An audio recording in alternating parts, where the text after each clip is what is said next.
Hello everyone, welcome back to our YouTube channel make target achieve target पर आपका सभी का स्वागत है।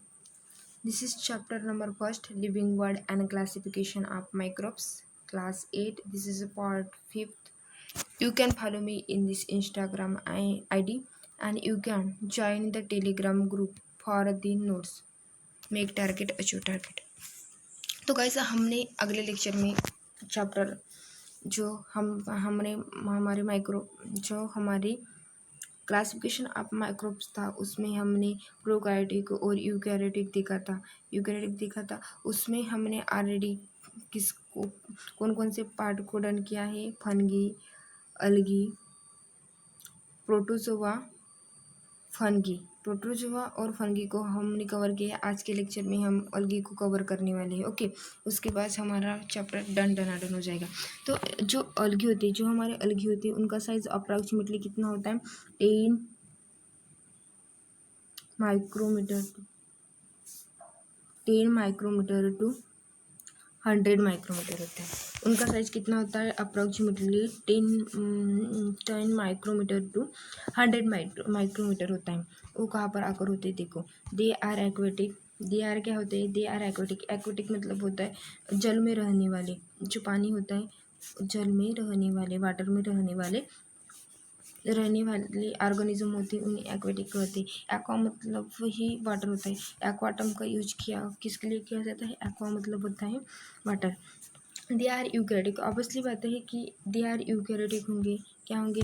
They are eukaryotic unicellular autotrophic organism. Because eukaryotic आपको पता ही, कभी भी आपको जब आपके टेस्ट और एग्जाम होंगे फर्स्ट सेमेस्टर और कभी भी, तो आपको ये फीचर जो फंगी होते हैं, प्रोटोजोआ होते हैं और अलगी होती है, इसमें एक कॉमन फीचर है कि वो यूकैरियोटिक सेल होते हैं। उनके पास जो सेल होती है वो यूकैरियोटिक होती है। सम आर और से यूकैरियोटिक होती है। क्या होते हैं? ये अलगी होती है, ये यूकैरियोटिक होती है। Unicellular autotrophic organism. यूनिसेलुलर मतलब उनके पास सिंगल ही सेल होते हैं, जो सभी फंक्शन चलना फिरना और खाना खाना, सभी प्रोसेस वो एक ही सेल से करती है। और उनके पास क्या होती है? उनमें सिंगल सेल होती है। ऑटोट्रॉपिक ऑर्गेनिज्म होता है। ऑटोट्रॉपिक मतलब होता है जो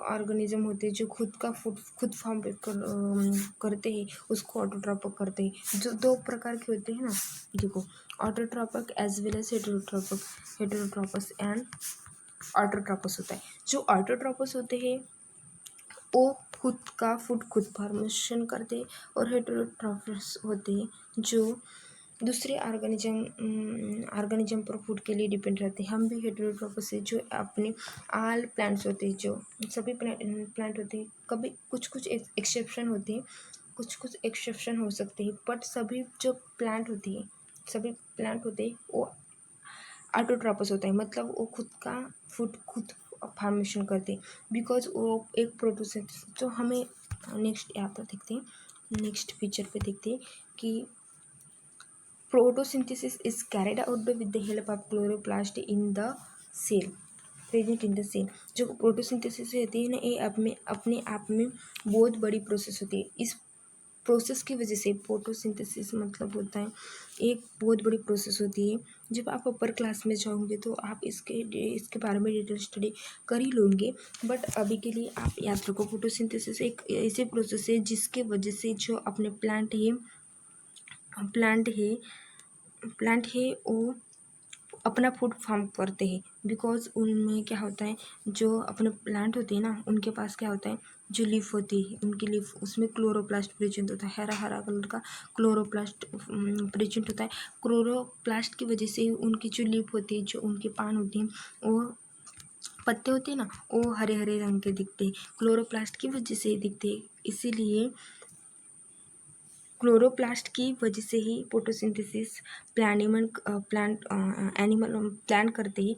एज वेल एज जो अलगी होते हैं वो भी क्लोरोप्लास्ट की वजह से ही, उनके सेल में जो सेल होते हैं उनमें क्लोरोप्लास्ट प्रेजेंट होता है। इसके वजह से ही हमारे वो फोटोसिंथेसिस के प्रोसेस वो परफॉर्म कर सकते हैं। फोटोसिंथेसिस की वजह से ही वो अपना फूड फॉर्म करते हैं। अपना फूड अब खुद ही फॉर्म करते हैं। तो एग्जाम्पल के यहाँ पे कौन कौन से, क्लोरेला और क्लाइमोडाइमस, क्लाइमोडाइमस और क्लाइमोडाइमस और क्लोरेला, ये कुछ अलगी के एग्जाम्पल है जो ऑटोट्रॉपस होते हैं, वो जो अपना फूड खुद ही फॉर्म करते हैं, ऐसे जो ऑर्गेनिज्म होते हैं। सम अलगीज क्या होते हैं, सम अलगीज होते हैं very few species of algae unicellular.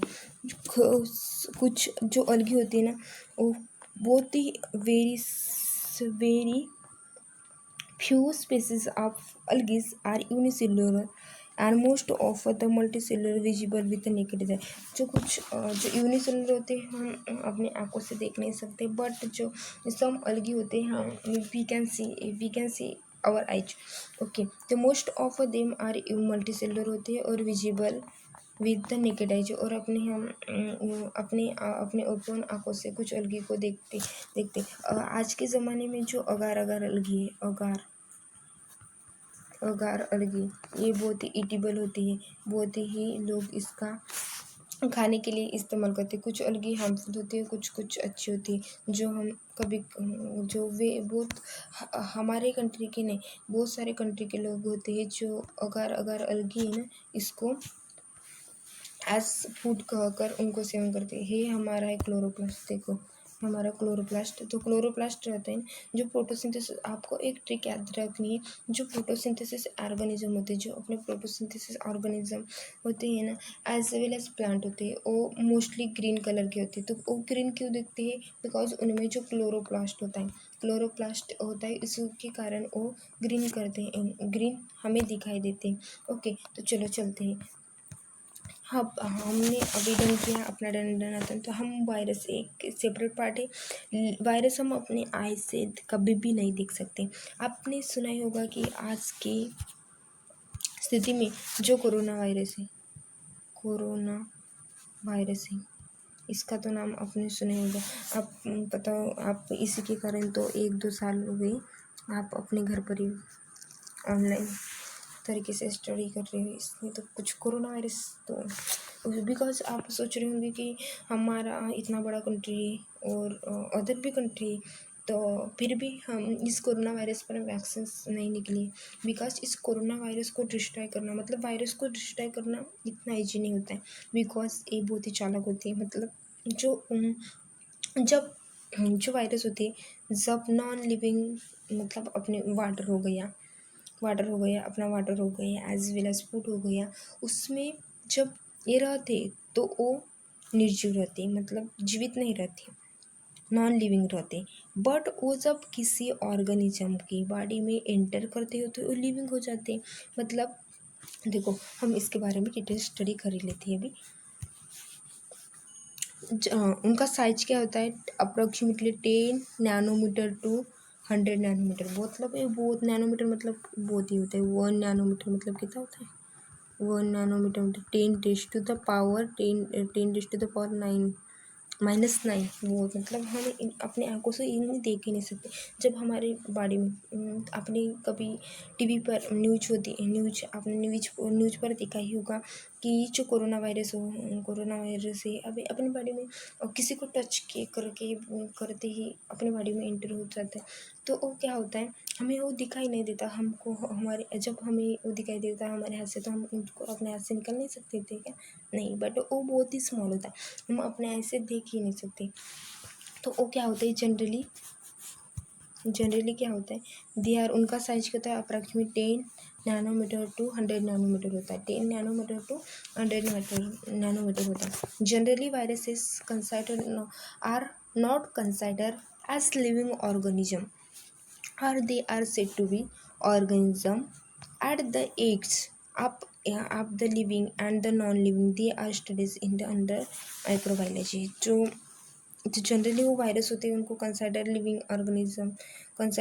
Organism are they said to be organism at the eggs of a living and the non-living. They are studies the microbiology। जो माइक्रोबायोलॉजी होती है माइक्रो मतलब होता है एक बहुत बड़ी, अपने आप में बायोलॉजी में एक बहुत बड़ी, साइंस में भी एक बहुत बड़ी ब्रांच होती है, बहुत मतलब बहुत बड़ी ब्रांच होती है, शाखा होती है जिसमें माइक्रोब्स की डिटेल स्टडी की जाती है। जब हमारे जो बहुत हमारे कंट्री के as well as other country के जो साइंटिस्ट है, अभी कोरोना वायरस पर वैक्सीन निकली के उसका, और कोरोना वायरस पर मात करने के लिए अभी कुछ उपाय सोच रहे होंगे तो वो अपने पास एक इलेक्ट्रॉन माइक्रोस्कोप रखते हैं और माइक्रोबायोलॉजी के फील्ड में ही वो स्टडी कर रहे हैं। माइक्रोबायोलॉजी में के फील्ड में जो साइंटिस्ट स्टडी कर रहे हैं, जो कुछ साइंटिस्ट स्टडी कर रहे हैं वो माइक्रोबायोलॉजी के फील्ड में ही कर रहे हैं स्टडी, और उसके स्टडी में ही वो कुछ इलाज, मतलब ये कोरोना वायरस है इस पर इलाज सोच रहे हैं। तो ये तो इस जो वायरसेस होते हैं इनकी डिटेल स्टडी किस बायोलॉजी के किस ब्रांच में की जाती है, ऐसा किसी ने आपको सवाल पूछा तो आप इसका आंसर क्या देंगे? माइक्रोबायोलॉजी एक ऐसी फील्ड है जहाँ पर सभी माइक्रोब्स मतलब जो ऑर्गेनिज्म है उसकी डिटेल में स्टडी की जाती है। तो हम देखते हैं इसका फर्स्ट फीचर क्या है। जो viruses are extremely minute, that is they are 10 to 100 times smaller than bacteria and can be seen only with the electron microscope। मतलब जो वायरस होते हैं एक्सट्रीमली माइन्यूट होते हैं, बहुत ही एक्सट्रीमली माइन्यूट, बहुत मतलब बहुत ही स्मॉल होते हैं, हम अपने ऐसे देख ही नहीं सकते। 10 to 100 मतलब 10 to 100 टाइम्स क्या होते हैं, स्मॉलर होते हैं देन बैक्टीरिया के कंपेरिजन में वो 10 to 100 टाइम्स स्मॉल होते हैं। हम अपने से कभी भी नहीं देख सकते बट किसके हेल्प से दिखते हैं? हम इलेक्ट्रॉन माइक्रोस्कोप, हमारे जो लेबोरेटरी में जो इलेक्ट्रॉन माइक्रोस्कोप रखी हुई होती है इसके हेल्प से ही हम इलेक्ट्रॉन को जो वायरसेस है इनको हम अपने आइज से देख सकते हैं। अन्यथा हम अपने जो ओपन आइज है हमारे आँखों को वो दिखाई नहीं देता, वो इतने स्मॉल होते हैं।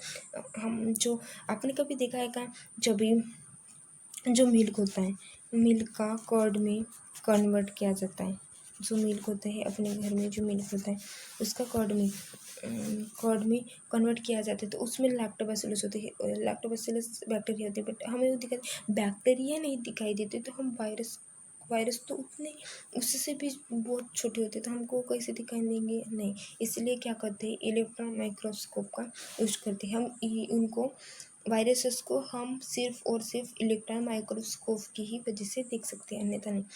देखो उसके बाद देखते हैं उनका सेकंड फीचर क्या है। वायरस का सेकंड फीचर क्या है? They are found from the independent particles having a long molecules of DNA, deoxyribonucleic acid or RNA ribonucleic acid covered by the proton code।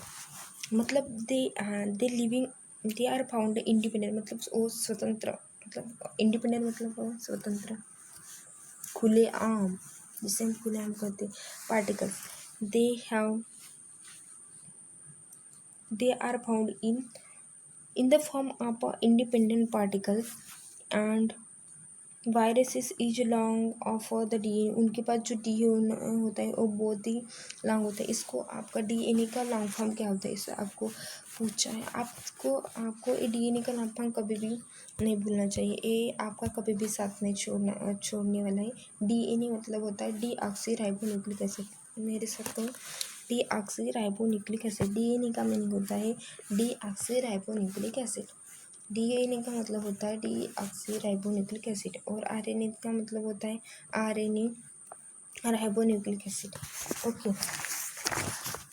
जो cover of the protein code, इनको destroy करना, इनको नष्ट करना, इनको जो वायरस होती है उनको नष्ट करना, ये अपने आप में बहुत बड़ा टास्क होता है। बिकॉज ये बहुत जो उनका जो जब कभी भी ये अदर ऑर्गेनिज्म के देखो ये अपने लिविंग ऑर्गेनिज्म है, ओके, ये अपने लिविंग ऑर्गेनिज्म, ये एक छोटा सा वायरस है, ये अपने एंटर कर दिया तो ये एंटर करते ही अपनी इतनी स्पेसिस बना देता है, इतनी स्पेसिस क्रिएट कर सकता है, इतनी अपने चाइल्ड इतने क्रिएट कर सकता है कि बहुत ही वेरी फास्टली, और इनको डिस्ट्रॉय करना इतना ईजी नहीं होता।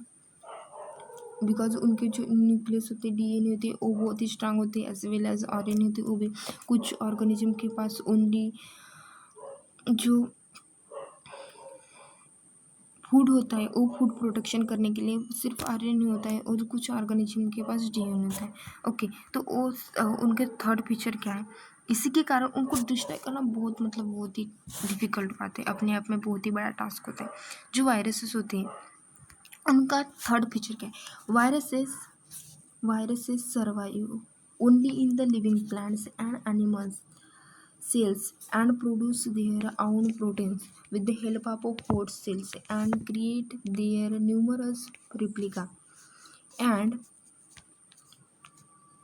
then they are destroy the host cells and becomes free. The cells are viruses against infected new cells. Okay, जो वायरस होता है और मैंने आपको पता है फिर से पहले ही बता दिया था कि जो वायरसेस होते हैं वो लिविंग प्लांट और एनिमल्स के सेल में ही जीवित रह सकते हैं। ये बहुत इन्फेक्टेड होते थे प्रोड्यूस बिकॉज जो जब कभी भी ये दूसरे ऑर्गेनिज्म के बॉडी में एंटर करते हैं, जब कभी भी ये दूसरे बॉडी ऑर्गेनिज्म के बॉडी में एंटर करते हैं तो उनके पास जो हॉट सेल होती है, उनके पास क्या होती है, हॉट सेल होती है। इसकी वजह से ही इसकी वजह से ही वो अपना प्रोटीन खुद फार्मेशन करते हैं। जो प्रोटीन होता है सभी लिविंग ऑर्गेनिज्म को जीवित रहने के लिए बहुत इसके नेसेसरी होते हैं एक प्रोटीन। तो एक खुद का प्रोटीन खुद ही फार्म करते हैं and create a numerous replica, और खुद की ही बहुत रिप्लिकेशन, बहुत ही रिप्लिकेशन होता है। रिप्लिका मतलब होता है पुनर्जन्म देना, मतलब उसको पुनर्जन्म फिर से वो जीवित हो जाते हैं, और बहुत अपने अपने आप में बहुत ही बड़ा अमाउंट क्रिएट करते हैं। इसी के कारण उनको डिस्ट्रॉय करना तो बहुत ईजी। इसी के कारण जो हमारे जो जब कभी भी ये दूसरे ऑर्गेनिज्म के बारे में एंटर करते हैं तो वो अपने ही सेल की इतनी ग्रोथ करते हैं, और वो सेल होती है और हमारे लिए as well as other organism के लिए बहुत ही हानिकारक होती है। They are destroy the host cells, जो हॉस्टल होती है डिस्ट्रॉय करते हैं एंड बिकम्स फ्री, और वो फ्री हो जाते हैं।